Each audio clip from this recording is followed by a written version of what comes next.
8 hours as soon as he clocks in and begins work is at what pay, sir? $8.25. Comprehend it? Put it down. The next phase is going to be overtime. You get overtime every day once you pass 8 hours in the shift. So once he reaches the 9th hour, he goes to $12.37 per hour. Every day past 8, you get overtime automatically. Clear? Can you understand how that works? You don't have to wait till you build up 50 hours to get overtime. How many of you guys cook now? Most of you realize the kitchen's not an 8-hour job every day, is it? So you can see how some of this can rapidly build up during the week. All right, so the next day, chef comes in early. He's not scheduled to be to work until noon, but he's coming in around 8 o'clock to help with banquet with a plate up for a convention of about 3,000 people. And we do this all the time. This is not small numbers. We don't do small numbers at Disney. So he's going to come in, he's going to help with a catering team put up this buffet or this reception that's going on. So he comes in and clocks in at 8 o'clock in the morning, goes down to the convention center and begins work. He's picked up a shift, so he automatically starts at overtime at 12:37 because he's networked and picked up a shift. When noon comes, he goes back to the extern shift restaurant and he goes back to the 8:25 for that particular shift. Understand? So those of you who talk, network, and let you know who you are, when your days off are, could experience a little bit more. If you go through the program like this, that's what you're going to get out of it, just like this. Okay, so another day of the week comes in. Chef Paul is going to work a double shift. How many hours do you think that might be? 16. Yeah, forget about the schools 5 and 6 hours and those early release dates because the instructor finishes early. Ain't going to happen. You'll be there for a full amount of time. So this day is going to be prepared this way. Chef comes in, he works his first 8 hours at what pay, sir? $8.25. When he reaches his 9th hour, what pay does he go to? $12.37. Correct. And when he reaches his 14th hour, he goes to $15.70. See? Follow how that works?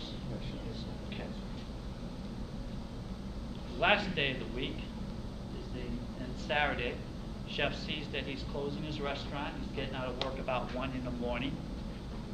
He sees that he's going to breakfast the next morning, which the chef's got him in at 5:30. We'll have days of this nature.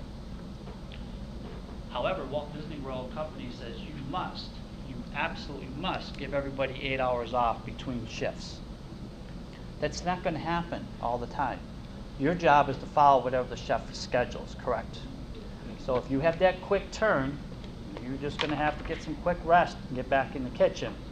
So when days like this happen, we pay you $16.50 per hour of the next day when you come back in, when you don't have 8 hours off. Is that clear? Okay. So obviously it's a quick night's rest, another long day, but Tucker says you got to pay more if you can't manage your schedules any better than that. But that's the way it is sometimes in conventions. You're going to get a meal ticket, so every day you get a break. So you'll be scheduled a lineup. You'll get your meal ticket. Your time of your shift is going to change depending on the station. Just because you got a ticket to go to lunch at 4:30 in the afternoon, you may not go to 7. But when you work her station, you're going to go at 4:30. So understand your lunch breaks will fluctuate depending on where you are cooking or baking and what station you're on. We can obviously not have all the breakfast cooks go to lunch at 9:30 in the morning, right? So just understand it flexes. If you do not get your meal ticket break, because I'm the breaker and I can't get to all your stations because I'm behind, you will be paid a full hour overtime because you did not get your break. And you can use your meal coupon at the end of the shift before you go home to get whatever you want out of the cafeteria. It is a limited amount of food it will cover, but again, those first couple of days in the kitchen, when you got your trainer with you, he or she is going to show you what you can and what you will have to pay if you want more. You follow? Good? Love it. Those few days, just be on top of it because they're there to help you understand what works. In the state of Florida, there will be no city, there will be no county, and there will be no state taxes taken out of your paycheck. Obviously, a lot of you don't work and don't know what that means. I can tell you these two gentlemen know what that means.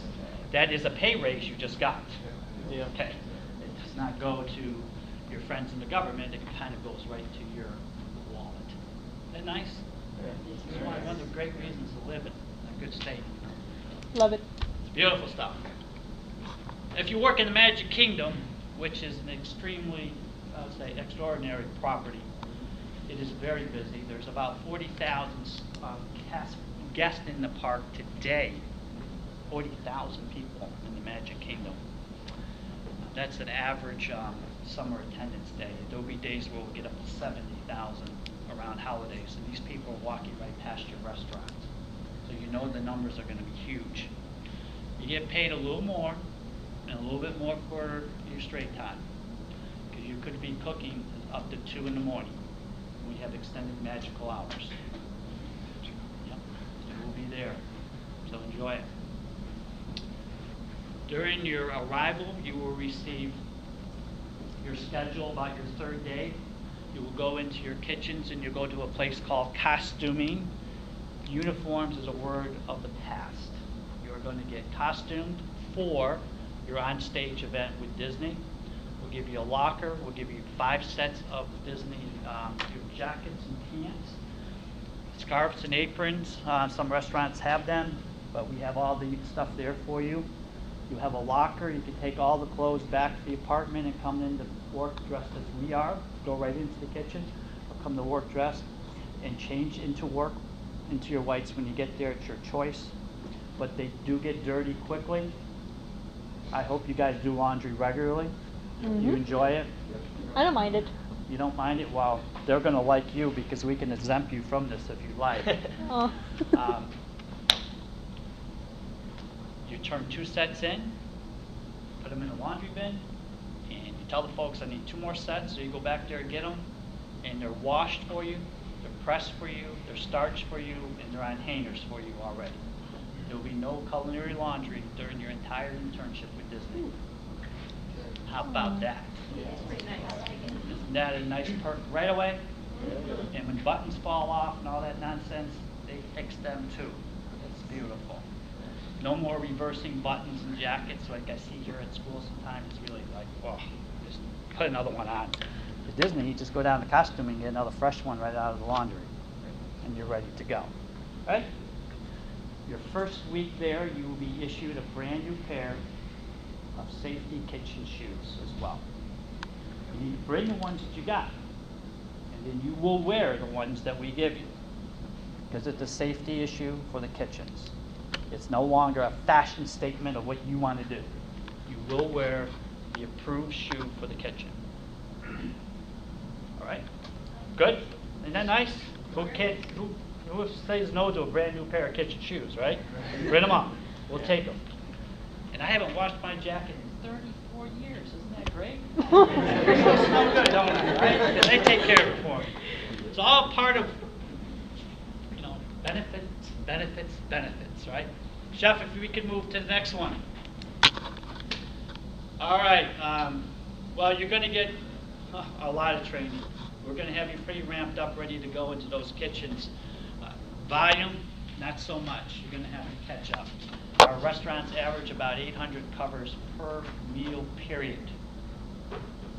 70,000 items a week are going to come out of the bakery. You will touch more food in 1 month than you've touched your entire 12 months here at LCB. Clearly. That means your speed better be ready. We'll teach you, but we're not babysitting you. If you don't have it by the 2nd week, you're coming back here real quick, because we don't have tolerance for folks who want to stand around and observe. This is not that type of work. You are mandatory responsible for stations, products, production, and quality. This is not going to be an externship where you're going to sit in your hands. So if you're not paying attention to the instructors when they teach you, you will fail drastically at Walt Disney World. We can't teach you the volume here at school. Eventually you'll be fine.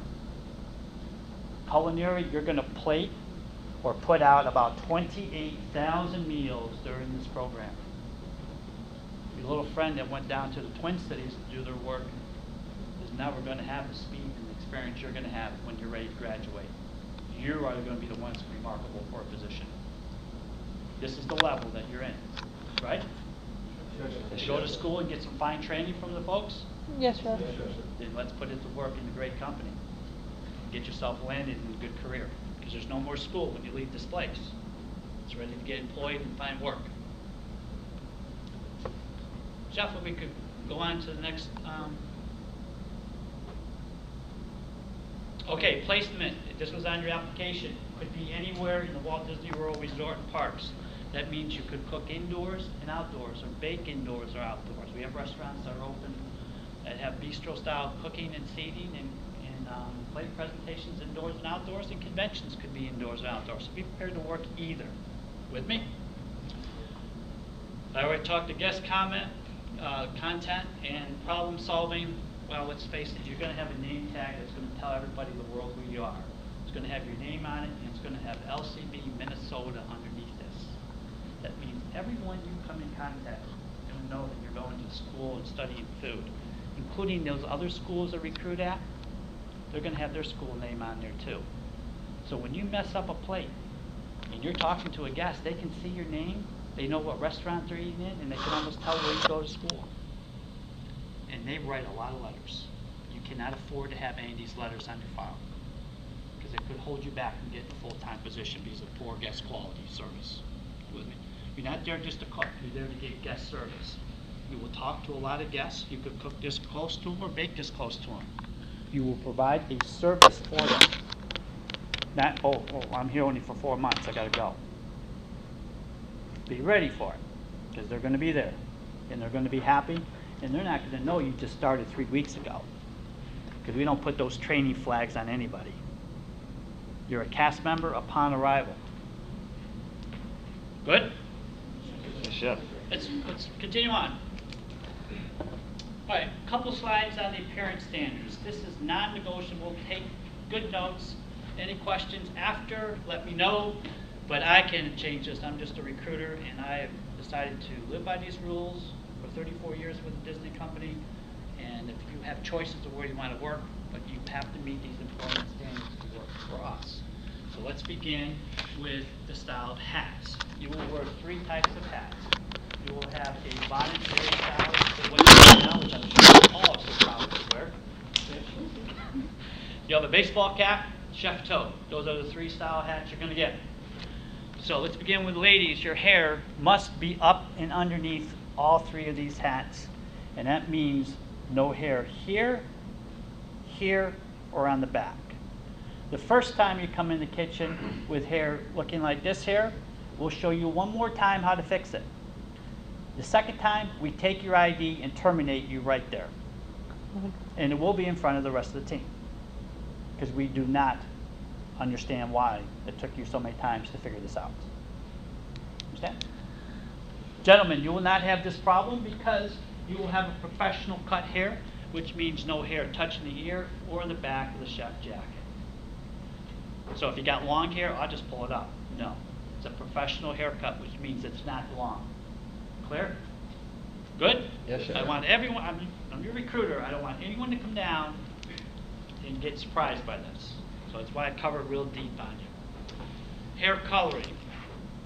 Well, let's put it this way. It's not going to be tolerated for color, extensions, crystal click, that is extensions that you can put in to make your hair look pretty, dyes, or highlighters. 0. Natural colored hair. Period. We put a lot of folks on stage. We do a lot of entertainment. The very first people you are going to see is the Disney Look table. They give you your key to your housing. They're going to take a look at my interview notes, and if I've asked you to change anything, which some of you I have in the interview, you've already wrote some notes down, correct? I believe, right? You have to be in style when you arrive. These things must be ready when you move into housing, not for the interview. If you're not in shape, you're not ready to begin work, which means you're not being hired, which means you're coming back to see Chef Paul. And when I finish this slide, I'll let you kind of cover what happens if any of this should occur up here. All right? Facial hair. Lots of changes here, guys. First of all, last year it was only a mustache. Now you may have a full goatee and beard. However, it has to be a 1/4 inch trimmed. Those of you who have a beard probably